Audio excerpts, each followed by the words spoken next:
سبحان اللہ و بحمدہ عدد خلقہ ورضا نفسہ وزنۃ عرشہ ومداد کلماتہ.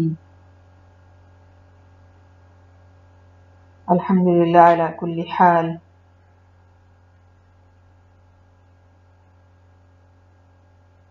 الحمد للہ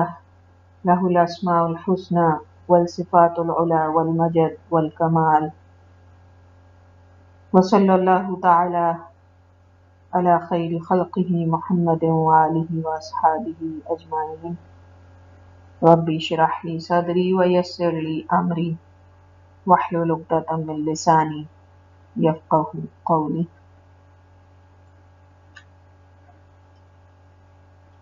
اللہ سبحانہ تعالیٰ کے اسم ذاتی اللہ کے علاوہ اللہ کا ایک اور نام الالہ اور اس کی بہت ہی عظیم صفت معبود واحد، ایسا معبود جس کے جیسا اور کوئی ہو نہیں سکتا اور نہ ہونے کے قابل ہے. لاسٹ کلاس میں ہم نے اس کا تھوڑا سا جائزہ لیا تھا. اللہ کے ناموں کا حق ادا نہیں ہو سکتا، انسان کے پاس وہ الفاظ نہیں، وہ جذبات نہیں،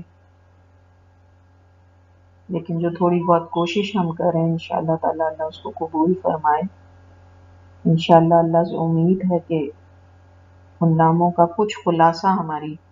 علم میں آ سکے انشاءاللہ. تھوڑا سا جو پچھلی کلاس ہم نے کی تھی اس الالہ کے اوپر، اس کا تھوڑا سا خلاصہ آپ کے سامنے رکھنا چاہوں گی انشاءاللہ. الالہ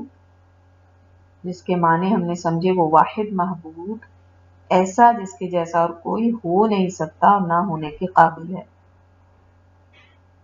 یہ اسم اللہ کی صفت بھی ہے اور بذات خود بھی ایک اسم ہے اللہ کا، اور اس کی صفت بھی ہے، جو کہ مجموعہ ہے الوہیت، اللہ کی الوہیت اور ربوبیت کی صفات کا. یہ صرف اللہ ہی کے شایان شان ہے، کیونکہ اور کوئی معبود نہ تو تمام ہی مخلوقات کا اپنے علم اور حکمت کے ذریعے سے احاطہ کیے ہوئے ہے، نہ ہی کسی اور کی رحمت اور احسان اس سے بڑھ کے ہو سکتی ہے، اور نہ ہی اس کے جیسا کوئی غنی ہے اپنی مخلوقات کے لیے. صرف اللہ ہی ایسا معبود ہے جو اپنی مخلوقات کی چھوٹی سے چھوٹی، حقیر ترین، بڑی سے بڑی اور عظیم ترین حاجات کو پورا کرتا ہے. تو اللہ ہی الالہ ہونے کے لائق ہے، کیونکہ اس کی تمام صفات اس پر دلالت کرتی ہیں. ہم نے جو ایک اور بات سمجھی تھی وہ یہ کہ تبلیغ کے اصولوں میں ہمیشہ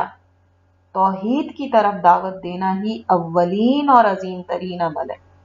تمام انبیاء کرام توحید کی دعوت لے کر آئے تھے، اللہ کا تعارف کرانے کے لیے، اللہ کے بارے میں لوگوں کو اللہ کی مخلوقات کو بتانے کے لیے، اور ان کو اللہ کی پہچان کرانے کے لیے، اس کے ناموں کے ذریعے، اس کے صفات کے ذریعے، اس کے کمالات کے ذریعے، اس کی قدرت کے ذریعے، اس کے معجزات کے ذریعے. ایک ہی جو سب کا مدعا تھا وہ تھی توحید. اور الالہ یا اللہ ہم دیکھتے ہیں کہ پھر وہی اس کا سینٹر پوائنٹ ہے. پھر ہم نے سمجھا تھا کہ الالہ جس کا مطلب ہے واحد معبود، تو اس کی عبادت کیا ہے؟ اس کی تعریف عبادت کی ہم نے سمجھی تھی. ہر وہ قول اور عمل جو اللہ جس سے محبت فرماتے ہیں اور جس کو پسند کرتے ہیں کہ ان کا بندہ کرے. لیکن اس کی دو شرائط تھیں. ایک تو یہ کہ وہ عبادت صرف اللہ کے لیے ہو، نہ تو اپنے نفس کے اطمینان کے لیے، اپنے نفس کو خوش کرنے کے لیے، اور نہ ہی دنیا والوں کو خوش کرنے کے لیے یا کسی اور کے سامنے ریاکاری کے لیے. وہ صرف اللہ سبحانہ تعالیٰ کی محبت اور رضا حاصل کرنے کے لیے ہو، اور اس طریقے پہ ہو جو نبی اکرم صلی اللہ علیہ وسلم نے بتایا، یعنی اتباع رسول اور اخلاص للہ تعالی، یہ دو شرائط ہیں کسی بھی عبادت کو قبول ہونے کے لیے۔ اس کے علاوہ عبادت کے ارکان ہم نے سمجھے تھے، وہ ہیں محبت، خوف اور امید۔ ان تینوں میں سے ایک بھی چیز کی کمی عبادت میں نقص کا سبب بنتی ہے۔ ہم نے سمجھا تھا کہ دعا کرنا، اللہ کی اور اس کے رسول کی اطاعت کرنا، شرعی احکامات کو بغیر دل میں کسی بھی قسم کا شک یا تنگی لائے ان کو قبول کرنا، خوف، توکل، رغبت، عاجزی، خشیت، مدد مانگنا، پناہ مانگنا، گناہ کرنے کے بعد رجوع کرنا، ذبیحہ کرنا، صدقہ دینا، نذر و نیاز کرنا، معصیت کے گناہ کے کاموں کو چھوڑنا، یہ سب بھی عبادت ہے۔ الالہ کا کلمہ یعنی لا الہ الا اللہ پر یقین اور ایمان کی 8 شرائط بھی ہم نے سمجھی تھی۔ نمبر 1، علم حاصل کرنا کہ یہ الالہ اللہ کون ہے، پھر یقین کرنا اس کے اوپر اور پھر اس کو قبول کرنا، انقیاد یعنی اطاعت، 5واں تھا الصدق اس کی سچائی کو بیان کرنا، 6 اخلاص، 7واں اللہ اور اس کے رسول کی محبت، اور 8واں پھر باطل معبودان کا انکار۔ جب اللہ کو اپنا واحد معبود مان لیا تو پھر لازم ہے کہ دوسرے تمام معبودان کا انکار کیا جائے۔ سب سے آخری بات جو ہم نے ڈسکس کی تھی وہ یہ کہ عبادت کے لیے ہمیں چاہیے کہ خصوصی اہتمام کریں، اور اس کا سب سے آسان طریقہ یہ کہ ہر وقت زبان پر کسی دعا یا ذکر کو جاری رکھا جائے۔ اور پھر ہم نے کچھ دعائیں ڈسکس کی تھی جو کہ انتہائی کامل، جامع اور اس نام سے متصف تھیں، اور خود اللہ سبحانہ تعالیٰ اور اس کے رسول صلی اللہ علیہ وسلم نے اس امت کو سکھائی ہیں۔ ظاہر ہے اس کے فیض، اس کی برکات سے کسی کو انکار نہیں ہو سکتا۔ تو اگر ایک انسان سارا وقت کھڑے ہو کے اپنے رب کے حضور سجدوں میں نہیں جا سکتا، قیام میں نہیں کھڑا رہ سکتا، تو اس کو چاہیے کہ کم از کم اپنی زبان کو اللہ کے ذکر سے معطر رکھے۔ آج انشاءاللہ تعالی ہم جو نام پڑھنے جا رہے ہیں، اور ظاہر ہے کہ وہ بھی بہت ساری صفات سے متصف ہے، اس کا تھوڑا سا اگر ہم ابتدائی طور پہ دیکھیں تو ہم نے دیکھا، ہم جانتے ہیں، ہم سب کو اللہ سبحانہ تعالیٰ نے قرآن میں یہ خبر دی ہے کہ انسان کو مٹی سے پیدا کیا گیا، گارے سے، مٹی سے، گیلی تراب جس کو کہتے ہیں، مٹی سے، خاک سے، ان ساری چیزوں کا انسان مجموعہ ہے۔ اور زمین کی جو ساخت ہے اس میں بھی ہم دیکھتے ہیں کہ اس میں جو زمین کی سرفیس ہے، کہیں پہ گارا ہے، کہیں مٹی ہے، کہیں ریت ہے، کہیں پتھر ہے، کہیں کنکری ہے، کہیں سخت ہے زمین، کہیں نرم ہے، ان سب جو حالتیں ہیں زمین کی، اس سے اللہ سبحانہ تعالیٰ نے اس مٹی کو، اس کنکر کو، اس ریت کو جمع کر کے اس کے ذریعے سے اللہ سبحانہ تعالیٰ نے انسان کو پیدا کیا۔ اور یہی وجہ ہے کہ انسان جو ہے وہ مختلف شکلوں اور مختلف نیچر کا ہوتا ہے۔ اور ہم دیکھتے ہیں کہ اسی مٹی سے پودے بھی پیدا ہوتے ہیں، جس کو اگر تھوڑی سی توجہ نہ ملے تو وہ مرجھانے لگتا ہے، اگر کھاد پانی نہ دو تو ختم ہی ہو جاتا ہے۔ تو اس مٹی، اس پودے، اس انسان، ان ساری مخلوقات کا رب اللہ ہے، اور وہ کہتا ہے کہ جس نے پیدا کیا کیا وہی نہیں جانے گا؟ تو اللہ جانتا تھا کہ اس انسان کو جس مادے سے میں نے پیدا کیا ہے اس کے اندر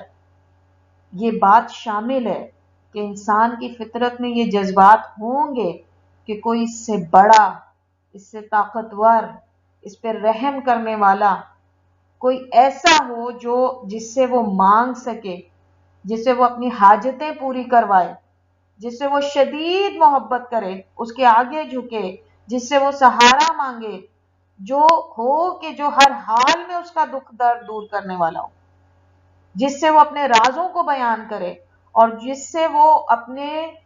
کمزوریوں کا اظہار کرے، یہ جانتے ہوئے کہ وہ ان کو راز ہی رکھے گا، وہی ان کو سنے گا، وہی ان کو دور کرے گا، اور وہی ان کو اس کے ذریعے سے اپنی طاقت حاصل کرنے کی توفیق دے گا۔ تو اللہ سبحانہ تعالیٰ نے انسان کی فطرت کو مد نظر رکھتے ہوئے اپنے آپ کو رب بھی کہا، اپنی رب ہونے کی صفت سے انسان کو متعارف کرایا۔ ہم سورہ فاتحہ کے بارے میں یہ بات پڑھ کے جا چکے ہیں، اس کی عظمت کا انشاءاللہ ہمیں مزید اندازہ ہوتا جائے گا جیسے جیسے ہم اللہ سبحانہ تعالیٰ کی اسماء اور صفات کے اوپر مزید غور کرتے جائیں گے۔ ہم نے یہ بات سمجھی تھی کہ اللہ لفظ جو ہے، اللہ کا اسم ذاتی جو ہے، وہ دراصل مجموعہ ہے دو ناموں اور صفات کا، الرب اور جو الرحمن الرحیم، جس کو ہم ایک ہی نام یا صفت کہہ سکتے ہیں۔ تو الرب اللہ کی جو صفت عظیم ہے، جو تمام صفات میں ہم کہہ سکتے ہیں کہ اللہ نے اپنے تمام ناموں میں جو سب سے زیادہ پسند کیا اپنے لیے، اپنے آپ کو کہلانا جس نام کے ذریعے، وہ ہے اللہ، اور تمام صفات کا مجموعہ جس صفت میں جمع کر دیا، اور اللہ کو پسند ہے کہ اس صفت کے ذریعے اللہ کو سب سے زیادہ پکارا جائے، سب سے زیادہ اس صفت کو انسان اپنے ذہن کے اندر رکھے، وہ ہے الرب۔ تو اللہ کا محبوب نام، اللہ کا سب سے زیادہ پسندیدہ خوبصورت ناموں میں سب سے زیادہ خوبصورت اللہ کی سب سے مکمل تمام کامل صفات میں سب سے کامل اور سب سے اعلیٰ صفت رب، جو اللہ سبحانہ تعالیٰ نے اپنے لیے پسند کی۔ ہم دیکھتے ہیں کہ جب ہم اللہ کہتے ہیں تو ایک خاص حالت ہوتی ہے دل کی، لگتا ہے کسی کا روب، بہت بڑی کسی کا بڑا ہونا، کبریائی اور کسی کی بڑائی دل کے اندر پیدا ہوتی ہے۔ انسان کا دل کسی کے لیے بہت بڑی عظیم ذات کے لیے اس دل کے اندر ایک خاص قسم کی عزت جو ہے وہ پیدا ہوتی ہے، ایک روب آ جاتا ہے انسان کے دل میں جب وہ اللہ کہتا ہے۔ لیکن جب انسان رب کہتا ہے، آپ دیکھیں کہ جب ہم کوئی بات رب کہہ کے کہتے ہیں یا ربی، تو ایک دم سے دل کو ایک خاص قسم کی طمانینت، اطمینان، ایک اس قسم کا سکون سا آ جاتا ہے دل کو، کہ جس طرح کوئی کسی کی محبت، کسی کی رغبت سی دل کے اندر پیدا ہو جاتی ہے۔ انسان اپنے آپ کو بہت کمفرٹیبل محسوس کرنے لگتا ہے، اس کو لگتا ہے ایک ایسی ہستی، ایک ایسی ذات جس کے ساتھ وہ سب سے زیادہ کمفرٹیبل ہے، جس کے ساتھ اسے بہت لگاؤ محسوس ہو رہا ہے، جس کے ساتھ اسے لگ رہا ہے کوئی میرا بہت زیادہ اپنا ہے، بہت اپنائیت اس کو محسوس ہو رہی ہے۔ تو یہ لفظ جو اللہ سبحانہ تعالیٰ نے، یہ لفظ رب ہے، اور جس کو اللہ سبحانہ تعالیٰ نے اپنی تمام صفات میں سب سے اعلیٰ درجے کے اوپر رکھا ہے، اس کے بارے میں انشاءاللہ تعالیٰ آج ہم سمجھیں گے بإذن اللہ، اور جو کچھ صفات اس کے اندر اس کا احاطہ کر سکتے ہیں انشاءاللہ، اس کا بھی ہم جائزہ لیں گے۔ تو آج کا نام الرب ہے، اللہ سبحانہ تعالیٰ کے اسماء الحسنہ میں سے آج ہم جو تیسرا نام پڑھنے جا رہے ہیں وہ ہے الرب۔ اللہ سبحانہ تعالیٰ قرآن میں فرماتے ہیں، اعوذ باللہ من الشیطان الرجیم، بسم اللہ الرحمن الرحیم،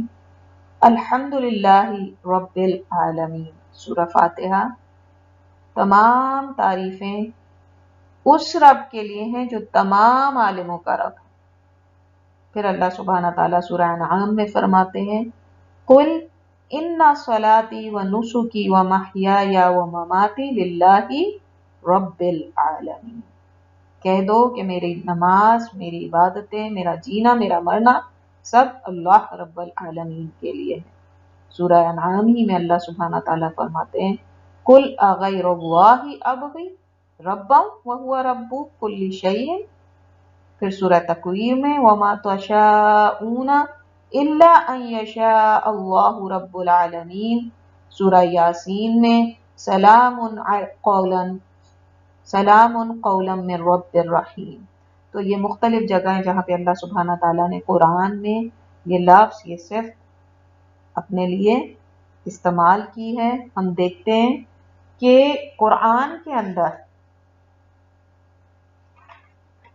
اللہ سبحانہ تعالیٰ نے تقریباً 500 دفعہ یہ لفظ مختلف سیاق و سباق کے لحاظ سے استعمال کیا ہے۔ یہ نام یہ صرف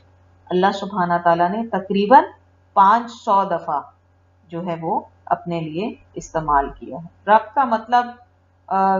اگر پورا باتوں کا خلاصہ کیا جائے، جبکہ ابھی ہم انشاءاللہ اس کی بہت ڈیٹیل پڑھنے جا رہے ہیں اس کے مطلب کے بارے میں،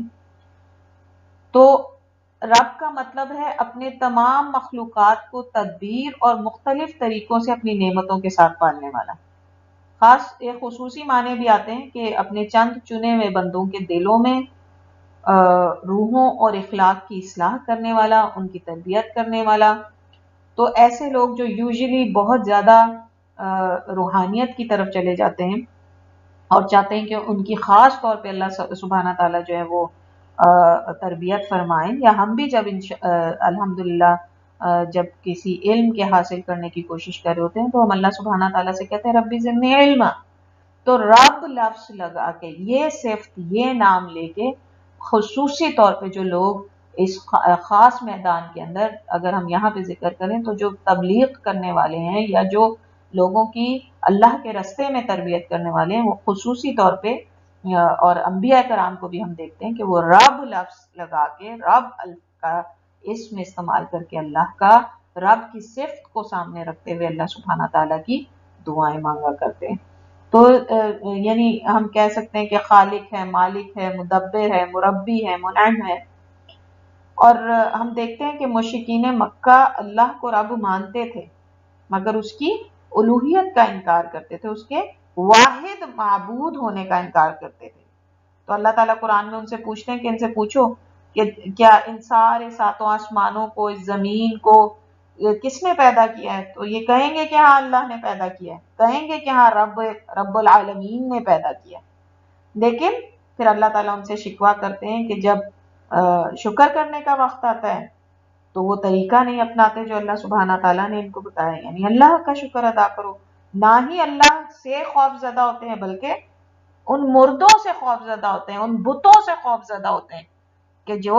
ان کے اپنے ہاتھوں کے بنائے ہیں۔ تو اللہ سبحانہ تعالیٰ ان سے ایک بڑا لطیف سا شکوہ کریں کہ مانتے ہو کہ میں رب ہوں۔ مشرکین مکہ کا اس بات کی دلیل ہمیں دے رہے ہیں کہ وہ اللہ کو جانتے تھے، اللہ کو مانتے تھے، لیکن اس کو اللہ ماننا پسند نہیں کرتے تھے۔ اس کو جو ہے وہ اس کی ربوبیت سے فائدے حاصل کرنا چاہتے تھے، بارشیں بھی چاہتے تھے، اولادیں بھی چاہتے تھے، لیکن اس کی اس کی جو نعمتیں ہیں اس کا اسراف بھی کرتے تھے،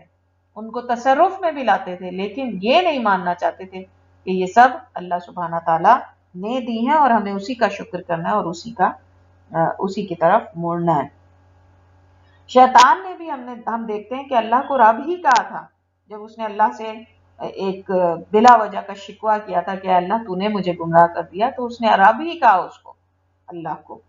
تو یہ رب جو ہے شیطان جو یعنی وہ شخص کہ جو شیطان شطنا لفظ سے ہے جس کا مطلب ہے ایسی گمراہی جس میں پڑھ کے انسان پھر واپس نہیں لوٹ سکتا۔ کوئی بھی مخلوق جو ایسی گمراہی میں پڑ جائے کہ پھر واپس نہ لوٹ سکے، اللہ تعالیٰ ہم سب کی حفاظت فرمائے، اللہ تعالیٰ ہمیں گمراہی ہی میں نہ ڈالے، کجا یہ کہ شیطنہ کے لیول کے اوپر لوگ آ جائیں اور اسی حالت کے اندر ان کی موت ہو جائے۔ تو شیطان کو تو موت بھی نہیں آئے گی، اس کو تو ایسی گمراہی ملی، اس نے تو ایسی گمراہی کا جو ہے وہ رستہ اپنایا اللہ کو رب جانتے ہوئے۔ یہی سب سے بڑا انسان کی سب سے بڑی حسرت یہی ہوگی کہ وہ جانتا ہو کہ اللہ رب ہے اور پھر وہ اس کے ساتھ گمراہی کا معاملہ کرے۔ تو اللہ سبحانہ تعالیٰ پھر ایسے شخص کو گمراہ کر دیتے ہیں جو اللہ کو اللہ جانتا ہوا، اس کا رب کو جانتا ہوا، اس کی دی ہوئی ان نعمتوں کو جانتے ہوئے بھی جو ہے وہ گمراہی کے رستے پہ چلے۔ تو بہرحال اردو میں اس کا ترجمہ کیا جاتا ہے پالنے والا، پالنہار، لیکن یہ بہت ہی محدود معنی ہے۔ کیونکہ اس کے صحیح معنی جو ہیں وہ ہر طرح سے اپنی مخلوقات کی نگہداشت اور تربیت کرنا ہے، جو ایسی جو کوئی نہیں کر سکتا۔ تو ناصر السعدی ایک بہت بڑے عالم ہیں، وہ فرماتے ہیں کہ رب وہ ہے جو پیدا بھی کرے اور پھر اس کی اپنی مخلوق کی ہر طرح کی دیکھ بھال بھی کرے۔ تو یہ یعنی رب صرف وہ نہیں ہے، کیونکہ ہم دیکھتے ہیں کہ رب جو ہے وہ عرب مختلف اس کے ساتھ استعمال کرتے ہیں، جس طرح جو گھر کا سربراہ ہے، شوہر یا باپ، اس کو وہ رب الدار کہتے ہیں۔ رب الدار، گھر کا سربراہ، گھر کا پالنے والا، گھر کی نگہداشت کرنے والا، گھر والوں کی تربیت کرنے والا۔ اسی طرح جو عورت گھر والی ہے، جو گھر کی ملکہ ہے، ربۃ البیت اس کو کہتے ہیں، گھر کی ملکہ، گھر کی ساری ذمہ داریوں کی اٹھانے والی، گھر میں جو بچے ہیں ان کی تربیت کرنے والی، گھر والوں کی ہر طرح کی نگہداشت اور ان کا خیال رکھنے والی، تو اس کو وہ کہتے ہیں ربۃ البیت۔ تو اللہ سبحانہ تعالیٰ نے کہا کہ تم اپنے اپنے دائروں کے رب ہوگے، مگر ہر عالم کا رب صرف اللہ ہے۔ اسی لیے اللہ سبحانہ تعالیٰ نے سورہ فاتحہ میں کہا رب العالمین، رب العالمین۔ تو اللہ سبحانہ تعالیٰ نے رب کا لفظ، تو یہ جو تعریف وہ کرتے ہیں ناصر السعدی کہ وہ صرف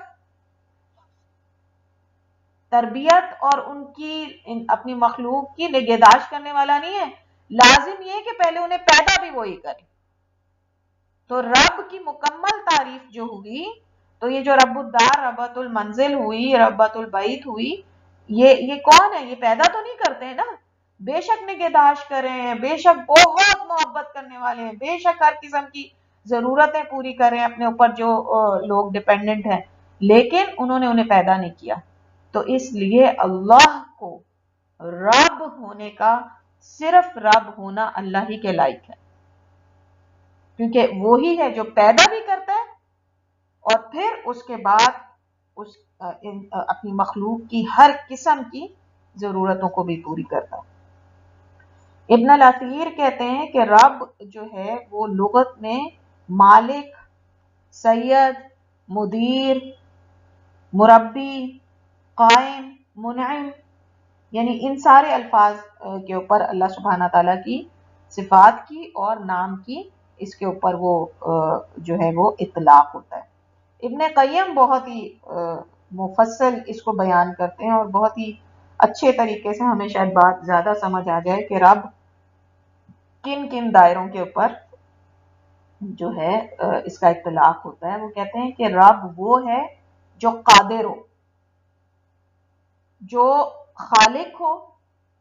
اور پھر جو باری ہو، مصور ہو، حی ہو، قیوم ہو، علیم ہو، سمیع ہو، بصیر ہو، محسن ہو، منعم ہو، جواد ہو، معطی ہو، مانع ہو، دار ہو، نافع ہو،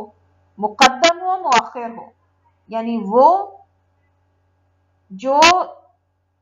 جب کسی چیز کو ہدایت دے تو اس کو، جب کسی کو ہدایت دے تو اس کو کوئی گمراہ نہ کر سکتا ہو، جو کسی کو کوئی خوشخبری دے تو کوئی اس سے اس نعمت کو چھین نہ سکتا ہو، جو کسی کو عزت دے تو کوئی اس کو ذلت نہ دے سکتا ہو، یعنی وہ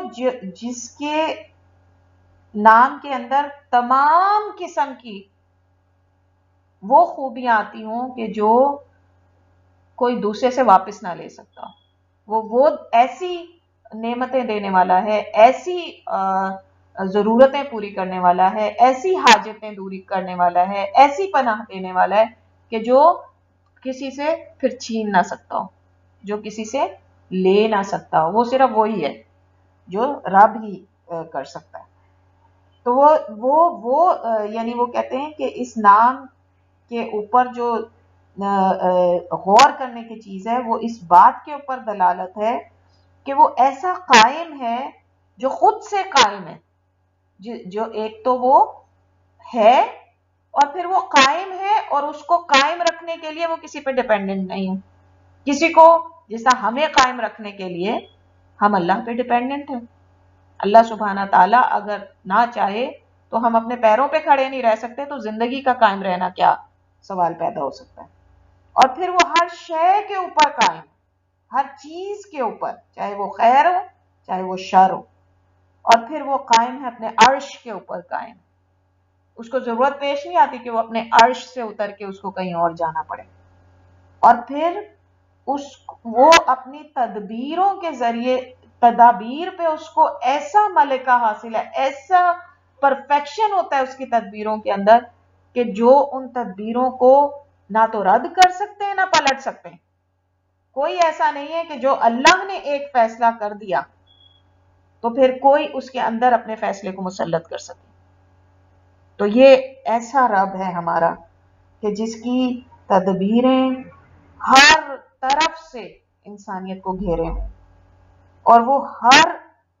اس دنیا کے اندر پیش آنے والے ہر امر کے اوپر، ہر وہ حکم جو اس دنیا کے اندر پورا ہو رہا ہے اس کو اس نے احاطہ کیے ہوئے، اور ہر اس امر کے ہو جانے کے بعد وہ شے، وہ مخلوق اللہ کو جواب دے، اپنے رب کو جواب دے ہے. وہ عطا بھی کرتا ہے اور وہ روک بھی دیتا ہے. ہم دیکھتے ہیں کہ ہمارے ہی بیچ میں کچھ عورتیں اللہ نے بڑی تعداد میں اولاد دی ہوئی ہیں، لیکن ہم ہی عورتیں، جس عورت کو اللہ سبحانہ تعالیٰ نے اولاد پیدا کرنے کی صلاحیت دی اور اس کے علاوہ کوئی جو ہے وہ اولاد پیدا نہیں کر سکتا، یہ اللہ سبحانہ تعالیٰ نے خصوصی جو نعمت عورت ہی کو دی ہے، اسی عورت کے اوپر اللہ چاہتا ہے تو وہ رب جو ہے اس عورت کے اندر کسی خامی کے نہ ہونے کے باوجود اس کو اولاد نہیں دیتا. تو اللہ ایسا ہے، ایسی اس کی تدبیر ہے، وہ ایسا رب ہے کہ جو چاہے تو جتنا وہ چاہے عطا کرے اور جتنا وہ چاہے وہ روک لے، اس کے باوجود کہ نہ تو اس مخلوق میں ایسی کوئی نقص پایا جاتا ہو، نہ کوئی وجہ موجود ہو. لیکن چونکہ وہ رب ہے، وہ اپنی حکمت کے ذریعے سے، جس نے، جیسا کہ ہم سمجھ کے گئے تھے، تسبیح کر رہی ہے، ہر چیز اللہ کی تسبیح کر رہی، لیکن وہی تسبیح سے وہ خود چاہے تو روک دے. جیسے میں نے آپ کے سامنے اگزامپل رکھتی، ایک عورت جس کے رحم مادر جو ہے، جس کے رحم کے اندر بچہ پیدا کرنے کی صلاحیت اللہ نے، ہر اور رحم موجود ہے اپنی جگہ، اس کی تسبیح یہ ہے کہ وہ بچہ پیدا کرے جب اللہ سبحانہ تعالیٰ اس کو حکم دے، لیکن اس میں کوئی نقص نہیں ہوتا، اور عورت کو اللہ سبحانہ تعالیٰ جو ہے وہ اولاد پیدا کرنے سے، اس مادر رحم کو، اس کو اللہ سبحانہ تعالیٰ حکم دیتے ہیں اور وہ اپنی تسبیح سے رک جاتا ہے، اپنے اس عمل سے. اب بھی اس نے اللہ ہی کی تسبیح کی،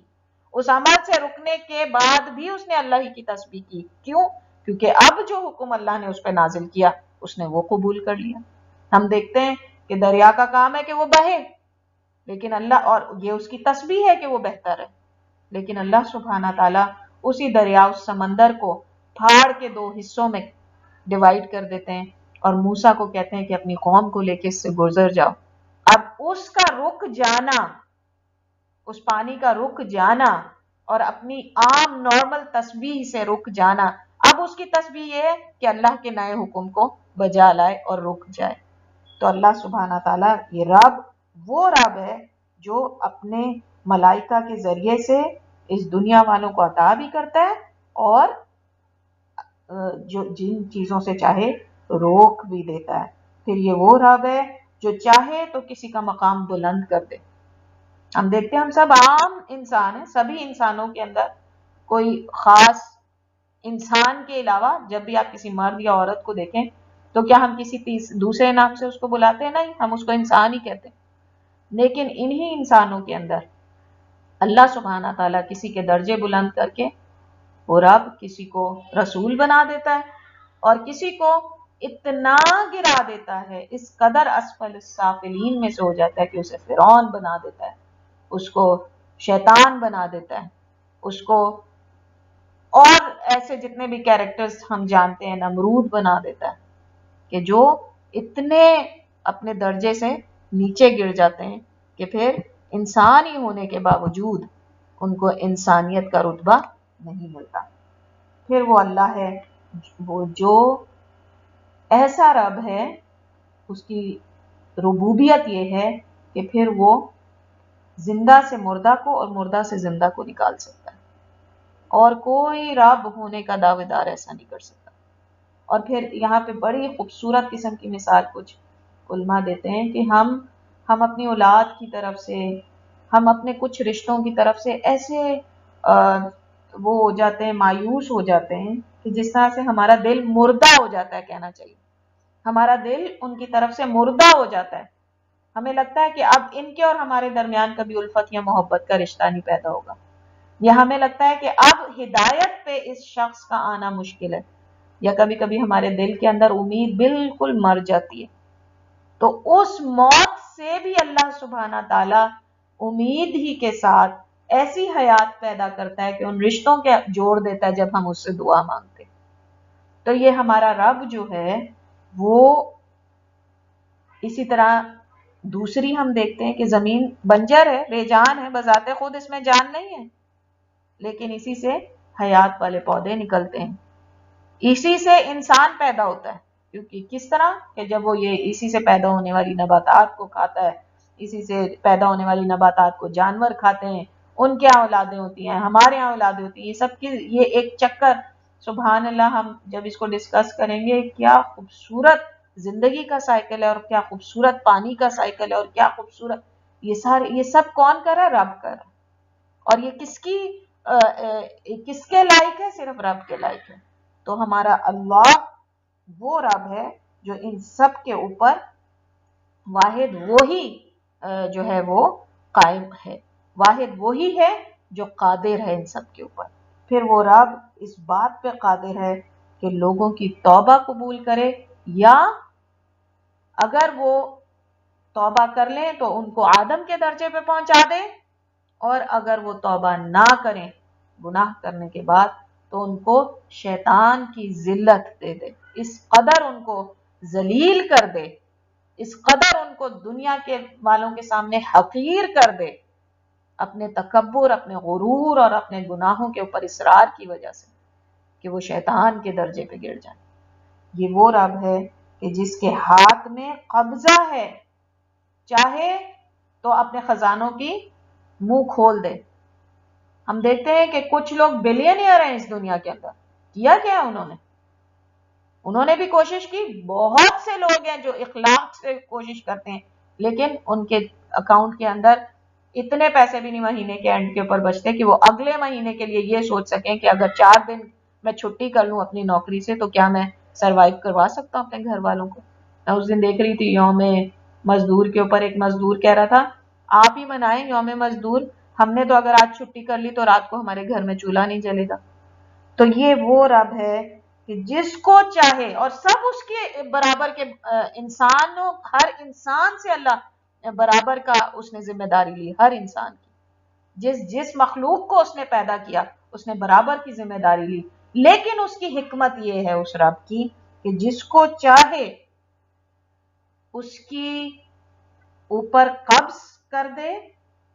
اس کی دولت دے کے اس سے قبضہ کر لے، واپس لے لے، جس کو چاہے نہ دے کے اتنا دے دے جب چاہے، اور جب اس کی حکمت اور جب اس کے علم جو ہے وہ اس کی تدبیر یہ ہو کہ اب اس سے لے لینا ہے اور اب اس کو دے دینا ہے۔ یہ اللہ سبحانہ تعالیٰ کی ہمارے رب کی صفات میں سے وہ صفات ہیں کہ جو کسی اور کو زیب نہیں دیتی۔ پھر وہ ایسا ہے جو ہم بہت کبھی کبھی ایک انسان اس قدر بے چینی کی حالت میں ہوتا ہے اور اس کو اپنے ہوش و حواس تک کھو بیٹھتا ہے، تو یہ وہ رب ہے کہ جب اگر وہ عام دنوں کے اندر ہدایت کے راستے پہ تھا، اس نے ہمیشہ اللہ کی طرف رجوع کیا، تو خود بخود اللہ سبحانہ تعالیٰ اس انسان کی حالت کو دیکھتے ہوئے اس انسان کی اس تکلیف کو دور فرما دیں گے، بے شک وہ اللہ سبحانہ تعالیٰ سے اپنے الفاظ کے ذریعے مانگے یا نہ مانگے۔ یہ وہ رب ہے، یہ وہ رحیم رب ہے کہ اس کا وہ کہتے ہیں نا پاسٹ ریکارڈ دیکھتے ہوئے اگر کوئی بچہ فیل ہو جائے تو ٹیچر بڑی پریشان ہو جاتی ہے ایک دم سے کہ اس کی کیا وجوہات ہو گئی کہ ایک دم سے اس کی نیچر میں یہ کس قسم کی تبدیلی آ گئی؟ یہ تو بڑا اچھا پڑھنے والا بچہ تھا، یہ کیسے ہو گیا کہ یہ فیل ہو گیا؟ تو وہ کیا کرتی ہے، وہ ایک دم سے اس کو فیل ہی کر دیتی ہے؟ نہیں، وہ وجوہات جاننے کی کوشش کرتی ہے. پھر اگر اس کو اس چیز کا لگتا ہے کہ واقعی بہت ہی کوئی ڈیزاسٹرس سچویشن پیش آ گئی تھی، تو وہ خود بخود اس کے لیے کوئی نرمی کا معاملہ کرنے کی کوشش کرتی ہے، اس کو ایک اور چانس دیتی ہے، یا اس کے لیے کوئی ایسا جو ہے وہ طریقہ نکالنے کی کوشش کرتی ہے کہ وہ کم از کم فیل ہونے کے بجائے پاسنگ مارکس لے لے اور اس کا جو پاسٹ ریکارڈ ہے وہ خراب نہ ہو جائے. تو یہی معاملہ اللہ اپنی مخلوقات کے ساتھ کرتے ہیں. بے شک کبھی کبھی اس کی مخلوق جو ہے وہ ہدایت یافتہ لوگوں کے لیے، یہ خاص طور پہ یہ وہ لوگ جو اللہ سبحانہ تعالیٰ کو اپنا رب بھی مانتے ہیں، اپنا الہ مانتے ہیں، رحمت للعالمین مانتے ہیں، اور پھر اس کے بعد جو ہے کبھی کبھی ان سے غلطی ہو جاتی ہے. اور نبیوں کی جب ہم نے قصص پڑھے تھے اس کے اندر ہم دیکھتے تھے کہ یہ چیز ہمارے سامنے بار بار آتی کہ اتنے عظیم کردار، اتنے عظیم اللہ سبحانہ تعالیٰ کے بندے جن کو انبیاء اور رسول ہونے کا شرف حاصل ہے، جب ان سے ہلکی سی کوئی چھوٹی سی خطا ہو جاتی ہے اور ان کے منہ سے کبھی تکبر کا کلمہ نکل جاتا ہے، کبھی انشاءاللہ کہنے بھول جاتے ہیں، تو اللہ سبحانہ تعالیٰ ان کو ایک دم چھوڑ نہیں دیتے، بلکہ خود سے پھر ان کے لیے کوئی ہدایت کا معاملہ فرماتے ہیں، کسی ذریعے سے ان کو سکھاتے ہیں کہ وہ رجوع کر لیں دوبارہ سے اللہ سبحانہ تعالیٰ کی طرف. اگر ان سے کوئی غلطی ہوئی اور ان کے ذہن سے نکل گئی یہ بات، تو اللہ سبحانہ تعالیٰ ان کے لیے کوئی ایسا معاملہ کر دیتے ہیں کہ وہ دوبارہ سے اللہ سبحانہ تعالیٰ کی طرف رجوع کرتے ہیں، اور اس دوران اللہ سبحانہ تعالیٰ ان کی اس تکلیف کو دور فرماتے ہیں، اللہ سبحانہ تعالیٰ ان کے لیے آسانیاں پیدا کرتے ہیں. تو اللہ سبحانہ تعالیٰ وہ ہیں جو اپنے ان بندوں کے لیے، اور جیسا کہ اللہ سبحانہ تعالیٰ سورہ رحمان میں فرماتے ہیں یسألہ من فی السماوات والارض کل یوم ہوا فی شان، ہر روز دنیا اور آسمان میں جتنی بھی چیزیں ہیں وہ اللہ سبحانہ تعالیٰ سے ہی سوال کری. ہم دیکھتے ہیں کہ ہم چونکہ انسان ہیں تو اس لیے ہم تو اپنے منہ سے، اپنی زبان کے ذریعے، اپنی دعاؤں کے ذریعے اللہ سے مانگتے ہیں، اور اللہ کو پسند ہے کہ ہم مانگتے ہیں. تو زمین کیا مانگتی ہے، آسمان کیا مانگتا ہے، اللہ سبحانہ تعالیٰ کا علم ہے. یہ اس رب کو ہی پتا ہے جو خالق ہے، جو خالق ہے ان ساری چیزوں کا، اس کو پتا ہے کہ وہ کیا مانگ رہے ہیں اللہ سبحانہ تعالیٰ سے. لیکن چونکہ اللہ سبحانہ تعالیٰ نے قرآن میں فرمایا کہ وہ مانگتے ہیں، یسألہ، وہ سب اسی سے مانگتے ہیں، اسی سے سوال کرتے ہیں، وہ جس چیز کا بھی سوال کرتے ہیں. یہ رب واحد رب ہے جو ہر سوال کو پورا کرنے کی اہلیت رکھتا ہے، اور واحد وہی ہے جو اس لائق ہے کہ اس سے سوال کیا جائے، اور وہی ہے جو ان تمام حاجتوں کو اور تمام کیے گئے سوالوں کے جواب میں ہر ایک مانگنے والے کی جھولی کو بھرتا ہے. تو یہ رب کی کچھ وہ ابن قیم رحمۃ اللہ علیہ نے جو تھوڑی سی ڈیفینیشن دی ہے، اس کی نظر میں ہم دیکھ سکتے ہیں، اس کے تناظر میں ہمیں سمجھ آئے گا کہ رب کی کون سی صفات، یا آگے جو پڑھنے والے ہم نام ہیں اللہ سبحانہ تعالیٰ کے، اسما ہیں، اور ان سے جو صفات ہیں یا کچھ صفات ہیں، وہ کون کون سی ہیں جو جس کے اوپر یہ رب نام جو ہے وہ اس کا احاطہ کیے ہوئے. پھر اس کے بعد وہ کہتے ہیں کہ وہ ایسا روکنے والا ہے کہ اس کے بعد کوئی عطا نہیں کر سکتا، اور وہ ایسا عطا کرنے والا ہے کہ اس سے پھر کوئی منع نہیں کر سکتا، اور وہ ایسا ہے جو اپنے ہر حکم کے اوپر خود چوکیداری کرنے والا ہے. یعنی رب کی ڈیفینیشن ہی ابھی تک ہم سمجھ رہے ہیں کہ وہ رب، یعنی رب جو ہے وہ ایسا رب ہے. کیوں رب ہے؟ ان ساری وجوہات کی وجہ سے جو جتنی ابھی ہم نے سمجھی. آگے اس کے اندر پھر وہ اور جو اضافہ کرتے ہیں کہ وہ ایسا ہے کہ جو اپنا جب حکم جاری کرتا ہے تو پھر اس حکم کی خود ہی نگرانی بھی کرتا ہے. اللہ نے کہا کہ یہ ذکر ہم نے اتارا ہے اور اسی کی ہم حفاظت کرنے والے. آج لوگ کہتے ہیں جی حدیث کا کیا راوی ہے، حدیث کا کیا واقعی جن صحابہ کرام کے ذریعے ہمیں یہ احادیث ملی ہیں وہ اوتھینٹک ہیں، کیا ان کے اوپر ریلائی کیا جا سکتا ہے؟ اللہ سبحانہ تعالیٰ وہ رب اس چیز کے بارے میں کہہ رہا ہے کہ میں نے اس ذکر کو اتارا، اس قرآن کو میں نے اتارا ہے، اور اس کو یعنی اللہ کے نبی صلی اللہ علیہ وآلہ وسلم کی سنت اور اس قرآن کو، کیونکہ یہ شریعت ہے اور اس شریعت کو اللہ سبحانہ تعالیٰ نے خود اس کی حفاظت کی ذمہ داری لی ہے، اور میں ہی اس کی حفاظت کرنے والا ہوں، میں نے اسے اتارا، میں ہی اس کی حفاظت کرنے والا ہوں، یہ اللہ سبحانہ تعالیٰ رب کہہ رہا ہے۔ تو وہ رب جب وہ کہہ رہا ہے کہ یہ حکم نازل اس نے کر دیا، اب اس کی ذمہ داری کی، اس کی پوری ذمہ داری اس رب نے خود لے لی، اور وہ اس چیز کو نافذ کروا کے رہے گا، کیونکہ اس کی نگرانی کرنے والا خود ہے۔ تو ہمیں مسلمان ہونے کے ناطے اگر کبھی تھوڑا سا بھی قرآن کی آیتوں میں یا قرآن کے نبی اکرم صلی اللہ علیہ وآلہ وسلم کی سنت کے بارے میں کسی قسم کا بھی کوئی شک یا شبہ پیدا ہو، تو ہمیں فوراً اپنے ایمان کو تازہ کرنے کی ضرورت ہے۔ اللہ تعالیٰ وہ رب ہے، وہ ہے جس نے کہا جب میں حکم دیتا ہوں تو ان کے نافذ کروانے کا بندوبست بھی خود ہی کرتا ہوں، اور ان کی نگرانی بھی خود ہی کرتا ہوں، اور اس کے کسی حکم کو کوئی رد نہیں کر سکتا۔ دنیا کی تمام طاقتیں مل جائیں، تمام اسلام مخالف طاقتیں مل جائیں، کبھی کبھی دل اس قدر محسوس کے رہ جاتا ہے جب انسان کوئی ایسی خبر سنتا ہے کہ فلانے نے اسلام پہ یہ الزام لگایا، کتنے یہ 20-25 سالوں سے جس طریقے سے مسلمانوں کو نیچا دکھانے کی کوشش کی جا رہی ہے، جس طریقے سے مسلمانوں کو یہ باور کرانے کی کوشش کی جا رہی ہے کہ اسلام تو بہت ہی نعوذ باللہ استغفر اللہ ربی من کل ذنب واتوب الیہ، اللہ تعالیٰ میری پکڑ نہ کرے ان الفاظ کے اوپر، یہ میں ان کی کوششوں کو بیان کرنے کے لیے یہ لفظ کہہ رہی ہوں کہ اسلام تو انتہائی ذلیل مذہب ہے، بلکہ ہونا ہی نہیں چاہیے۔ یہ اسلام ہی ہے جس کی وجہ سے اس دنیا کے اندر جو ہے سارے فساد کی جڑ پیدا ہو رہی ہے، اور لوگوں کے اندر ایکسٹریمزم، ریلیجس ایکسٹریمزم پیدا ہو رہا ہے۔ استغفر اللہ رب من کل ذنب واتوب الیہ، اللہ تعالیٰ معاف کرے۔ ایسی سوچ پیدا کر کے مسلمانوں کے اندر جو ہے اسلام کے خلاف جذبات کو بھڑکانے کی کوشش کی گئی، کیا کوئی کر سکا؟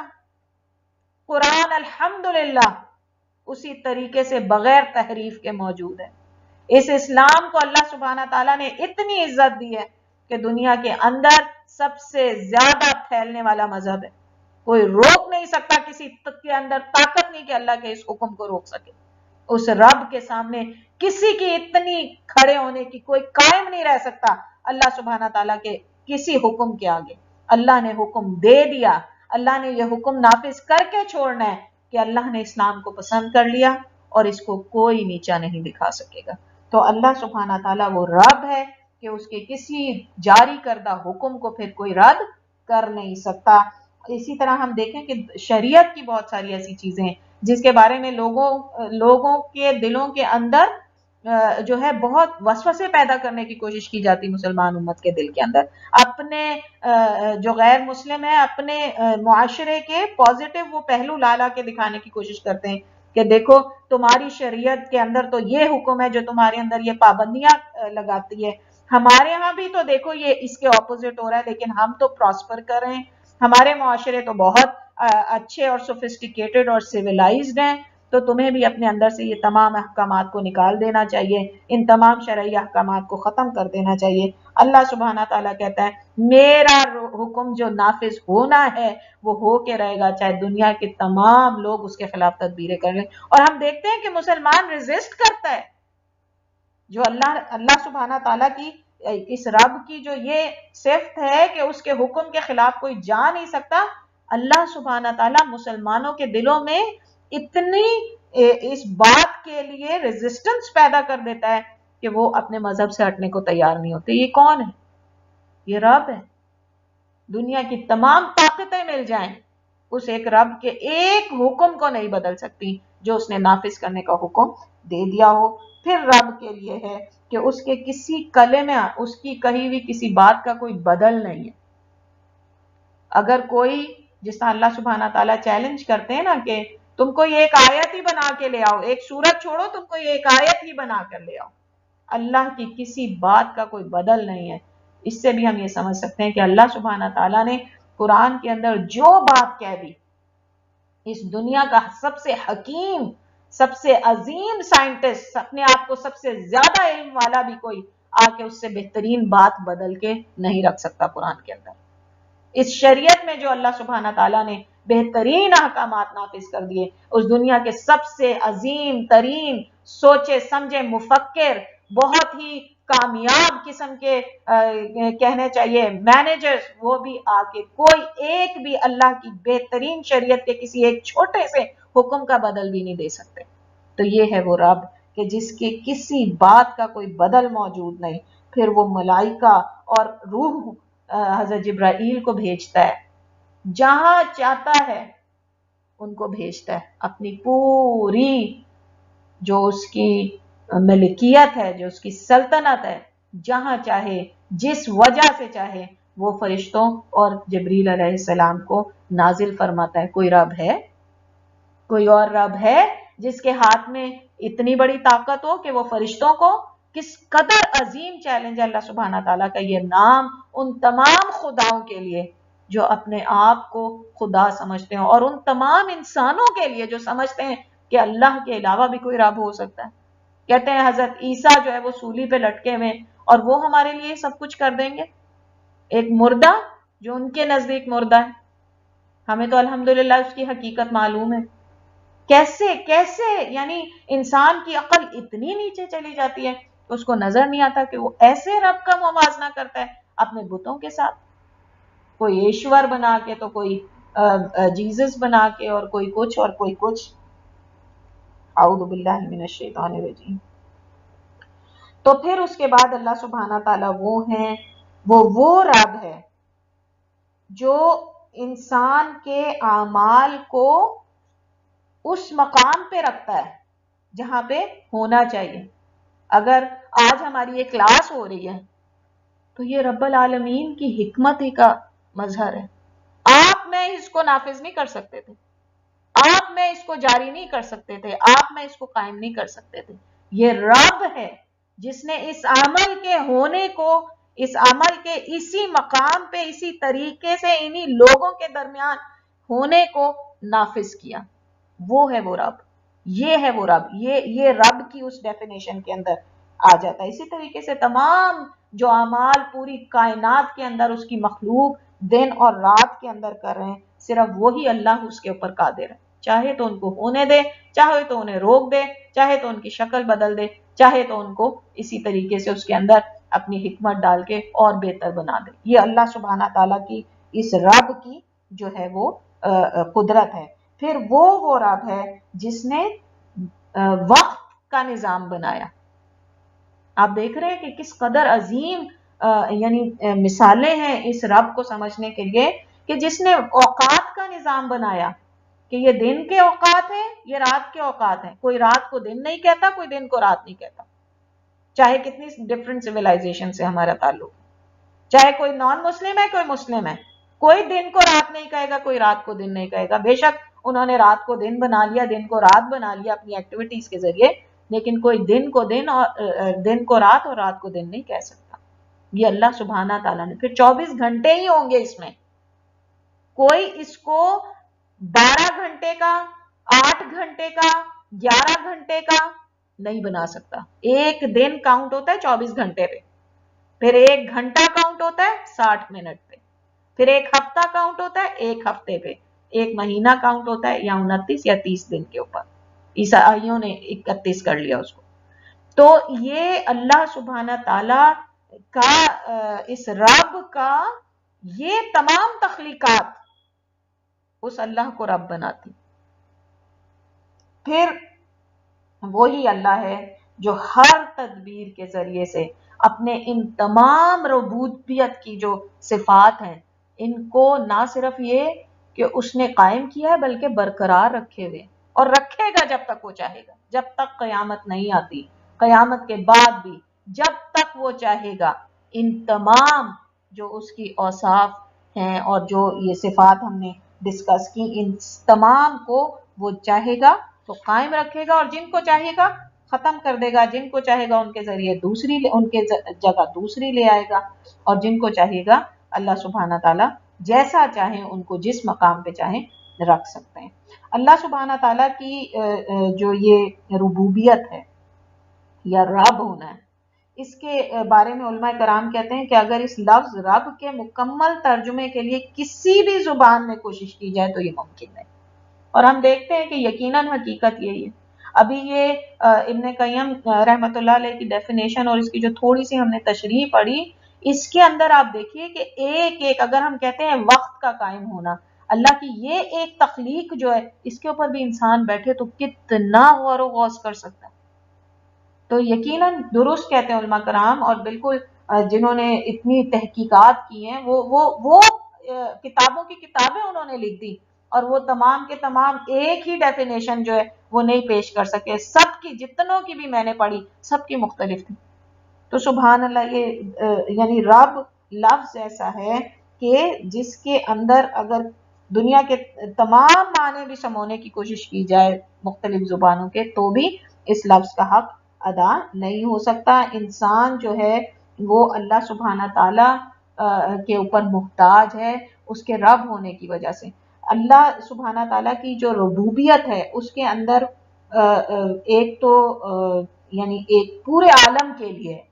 یہ ربوبیت پورے عالم کے لیے، اس نے جتنی مخلوقات بنائی ہیں ان سب کو وہ اپنی نعمتوں کے ذریعے سے اور اپنی مشیت اور قدرت کے ذریعے سے جو ہے وہ اللہ سبحانہ تعالیٰ ان کو چلا رہا ہے، ان کو دے رہا ہے،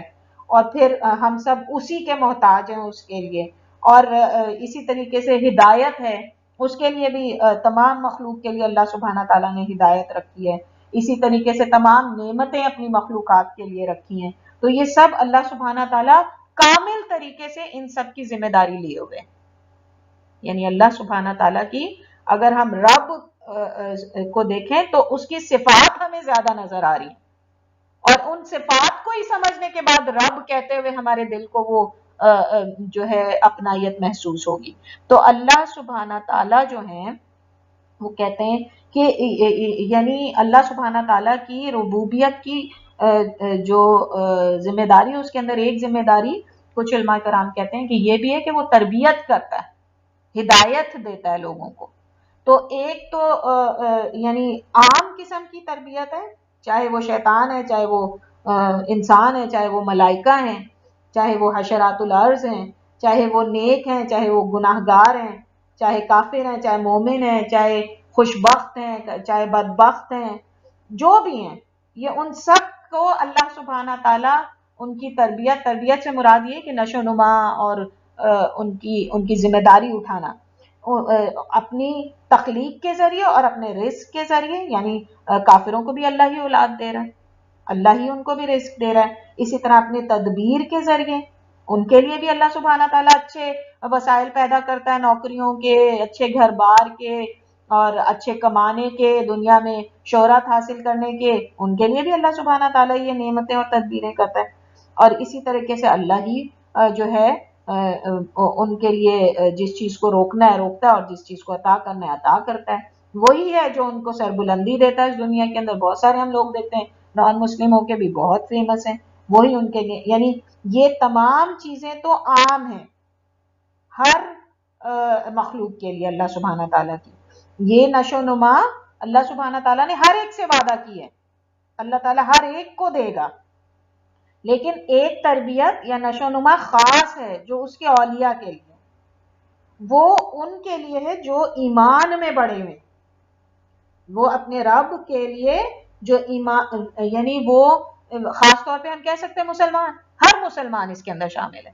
لیکن مسلمانوں میں پھر درجے ہو جائیں گے نا، کہ جو زیادہ کوشش کرے گا اللہ سبحانہ تعالیٰ اس کو زیادہ ایمان دیں گے، زیادہ اس کو عبادت کے اوپر جو ہے اس کو قدرت دیں گے، زیادہ اللہ سبحانہ تعالیٰ اس کو معرفت دیں گے، زیادہ اس کی دعاؤں کو قبول کریں گے، اس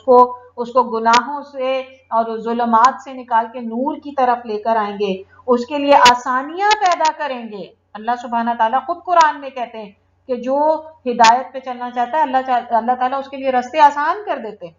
اور پھر ان کے لیے ان کے پاس سے مشکلوں کو کم کریں گے۔ کتنی دفعہ ایسا ہم سننے میں ہمیں ملتا ہے کہ اس قدر مشکل حالات ہو گئے، لیکن اس کے اندر سے بھی امام احمد حنبل ہیں، یا ہم دیکھتے ہیں کہ اور ایسے وہ لوگ ہیں جیلوں میں جا کے انہوں نے اور بڑے کارنامے سر انجام کیے، کہ ان کے لیے وہ مشکلیں بھی جو ہیں وہ ان کے لیے اللہ کی رحمتوں کا باعث بن گئی، لیکن اس کے علاوہ بھی نہ صرف یہ کہ وہ ان کی مشکلوں کو آسان کرتا ہے بلکہ ان مشکلوں کو ان سے ہٹا بھی دیتا ہے، ہر قسم کے شر سے ان کی حفاظت فرماتا ہے اللہ سبحانہ تعالیٰ۔ تو ہم دیکھتے ہیں کہ بہت سارے نیک لوگ ہیں جن کے ارد گرد بڑے خطرے منڈلا رہے تھے،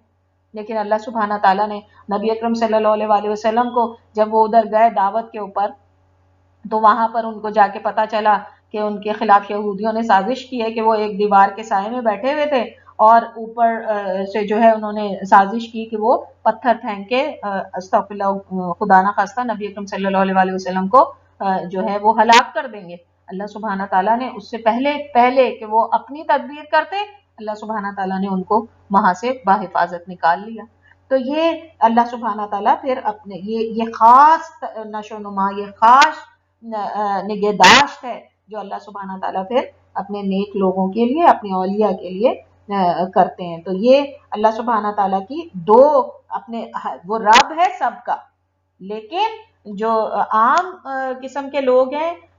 جن میں خاص طور پہ نان مسلمز آتے ہیں یا لو ایمان والے مسلمان بھی آ جاتے ہیں، منافقین بھی آ جاتے ہیں، مشرکین بھی آ جاتے ہیں، یہ سب کے سب کو بھی اللہ سبحانہ تعالیٰ ان کی نگہداشت کر رہا ہے کیونکہ اس نے وعدہ کیا ہے۔ لیکن خاص نگہداشت کر رہا ہے وہ اپنے ان لوگوں کی جو ایمان میں بڑھنا چاہتے ہیں، جو ہدایت کے راستے پہ رہنا چاہتے ہیں، جو مرتے دم تک ہدایت پہ رہنا چاہتے ہیں، جو چاہتے ہیں کہ مرتے وقت ان کو کلمہ نصیب ہو، جو چاہتے ہیں کہ مرنے کے بعد انہیں جنت الفردوس میں جگہ ملے، جو چاہتے ہیں کہ ان کی زندگی جو ہے ان کی حیات سعادت کی اور ان کی موت شہادت کی ہو، تو وہ جب اللہ کی طرف رجوع کرتے ہیں اور اللہ سبحانہ تعالیٰ ان کے لیے خاص قسم کے ذرائع پیدا کرتے ہیں، یہ وہ خاص نگہداشت ہے جن کی طرف جو ہے یہ مؤلف جو ہے وہ اشارہ کر رہے ہیں۔ تو اللہ سبحانہ تعالیٰ کی اس صفت کو یا اللہ سبحانہ تعالیٰ کے اس خاص نام کو جب ہم دیکھتے ہیں، اس کے اندر جو چیزیں شامل ہیں، اور ابھی آج ہم صرف اس کے ترجمے کے اوپر غور کر سکیں، تو انشاءاللہ تعالیٰ اللہ سے امید ہے کہ کل اسی ترجمے کی مزید تحقیق کے ساتھ اور اس سے ریلیٹڈ اور باتوں کے ساتھ انشاءاللہ تعالیٰ میں پھر آپ کے سامنے حاضر ہو سکوں، اور ہم کوشش کریں کہ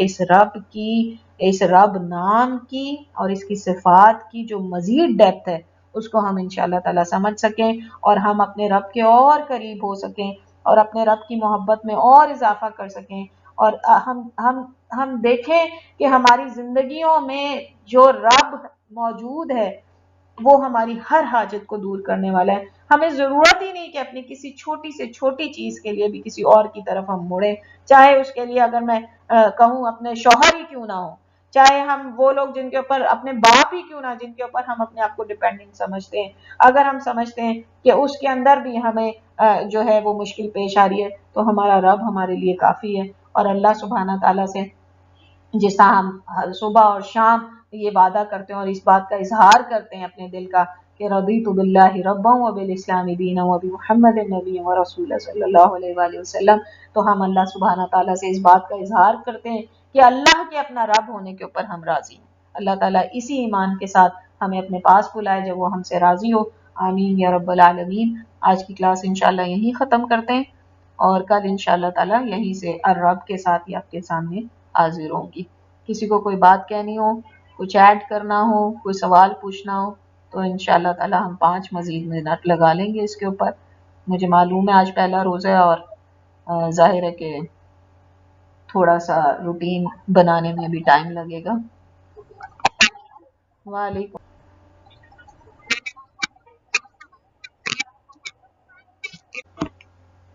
جزاکم اللہ خیرا وکثیرا۔ سبحانک اللہم وبحمدک، اشہد ان لا الہ الا انت، استغفرک واتوب الیک۔ ربنا تقبل منا انك انت السميع العليم